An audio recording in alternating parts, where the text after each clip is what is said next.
Welcome to The Explainer. I'm Salem, and today we're looking at something absolutely profound. We're going to deconstruct Salah, the Islamic prayer, not just as a routine sequence of rituals, but as the ultimate, integrated architectural system of human submission to Allah.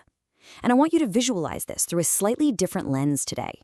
Imagine a neon-drenched, biopunk version of Medina. Think of a futuristic cityscape where every single spiritual act is a flawless line of code, and every outward physical movement is a crucial piece of load-bearing architecture. Okay, let's dive into this.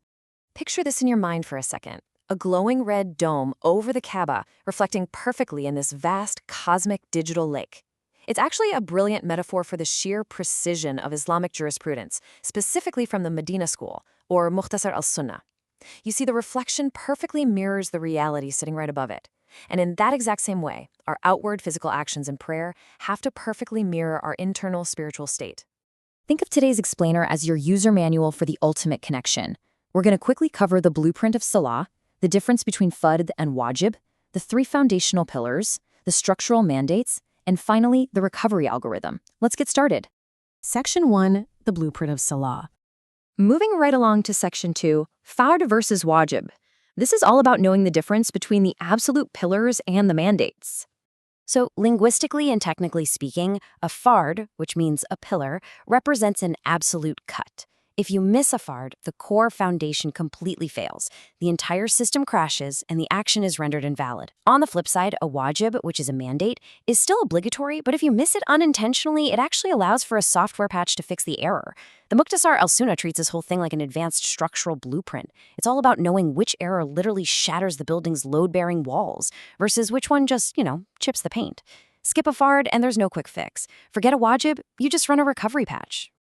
Section 3, the three foundational pillars, also known as the arkan.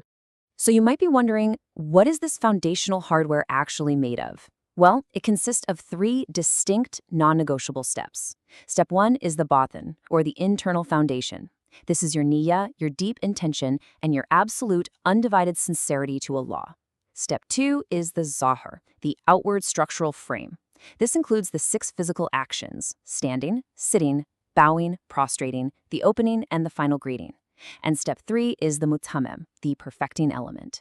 This is tumanina, the profound physical and spiritual tranquility that literally must accompany every single movement you make. Now, khushu', which is this deep humility and focus, along with your intellect, are the true soul and the core logic of the entire Salah system. Because think about it, if you just go through the outward motions without that internal pillar, the system feels completely robotic, right? It just becomes an empty shell. The sincere intention and that inner tranquility are what actually power the operating system. The great scholar Ibn Qayyim actually summarized this perfectly in his famous work, Al-Iqsar. He wrote, and I quote, "How can a prayer be counted that has lost its soul and core, leaving only its outward form? It is like a servant presenting a dead servant to a king." Wow, just let that sink in for a second. Presenting a dead servant to a king.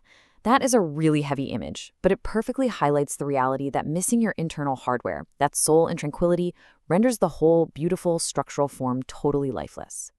Section 4, the structural mandates, known as the wajibat.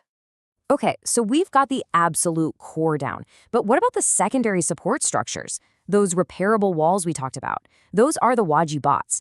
They structurally support the main pillars without actually being the absolute core themselves. And they're divided into 3 specific types. First, we have the verbal mandates, or qawliya. This includes things like the tasbih you say during bowing and prostrating, the transition of car when you're moving between positions, and specific dua. Second, there are the physical mandates, or filia. A good example of this is sitting down for the first tashahhud halfway through the prayer. And finally, the perfecting mandates, the mutammim, which basically dictate whether certain recitations should be done aloud or silently. Which brings us to Section 5, the recovery algorithm, or sujud al-sawa. This naturally brings up the absolute most crucial troubleshooting question for any user. What happens if I glitch out? Like, if my mind wanders for a split second and I accidentally forget a mandate, does the entire system just crash? The amazing answer is no. The divine system is perfectly designed with human error in mind. As long as you didn't miss a core pillar, a fard, but you only missed a wajib, Islam provides the ultimate recovery algorithm, sujud al-sawa, the prostrations of forgetfulness. There are basically two types of patches you can run here. If the trigger was missing an element, which is called naqs, you apply what's known as the qabli patch. This means you do 2 extra prostrations right before you end the prayer with the salam. The function here is to patch the deficit in the system and coerce the ego. But if the trigger is adding an extra element by mistake, called ziyada, you apply the body patch. You do those 2 prostrations after the salam. Because the prayer itself was already complete, this acts as an independent worship to correct the accidental addition. Okay, but what if your system completely blue screens? What if you manage to somehow add something and miss something in the exact same prayer? Well, the fiqh algorithm actually has a built-in priority protocol for that exact scenario. If omission and addition occur simultaneously, the qabli patch, that pre-salam patch for missing an element, takes absolute priority. The structural foundation always prioritizes repairing the deficit before addressing the overflow. It's incredibly logical. When we step back and really look at all of this together, the absolute pillars, those supportive mandates, and these brilliant, forgiving recovery algorithms, we realize something truly profound. The architecture of Salah is the ultimate mechanism to align the human system with the cosmos. It flawlessly balances our internal spiritual software with our outward physical hardware, submitting us entirely to the divine will. We have successfully decoded the ultimate building code today. But if Salah is the perfect structural blueprint, I have to ask, what does your own internal architecture look like right now? Are your pillars solid and load-bearing, or are they just an empty shell going through the motions?